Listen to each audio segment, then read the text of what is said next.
Hello everyone, welcome back to my mini blog. আজকে তোমাদের কাছে আরও একটা শপিং ব্লগ নিয়ে চলে এলাম। তো এখানে তো আমি ট্রেনে উঠে পড়েছি, আর দেখো পুরো ফাঁকাই ছিল তখন, তাই অনেক কটা রং ঢং করে ফটো ভিডিও তুলে নিয়েছি। আর আমার এখানে খুব আইসক্রিম খেতে ইচ্ছা করছিল, তাই একটা আইসক্রিমও খেয়ে নিয়েছিলাম।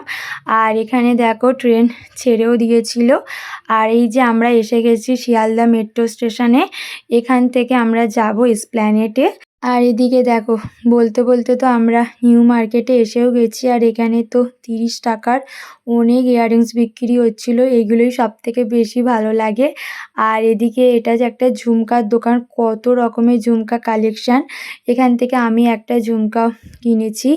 আর এখানে তো 250 টাকা থেকে শুরু করে অনেক সুন্দর সুন্দর কুর্তি বিক্রি হচ্ছিল, ভালোই ছিল কুর্তিগুলো। আর এদিকে এটা একটা কট সেটের দোকান, আমিও এখান থেকে একটা কট সেট নিয়েছি। তো কেনাকাটা হয়ে যাওয়ার পরে এই তো আমরা বাসে উঠে পড়েছি। আর এদিকে দেখো ঘামে রোদে ঘুরে ঘুরে মুখ চোখের কী হাল হয়েছে। তো সেদিন তো মোটামুটি ভিড় ছিল, বেশি কিছু ভিডিও নিতে পারিনি। তো ভিডিওটা কেমন লেগেছে অবশ্যই জানিও।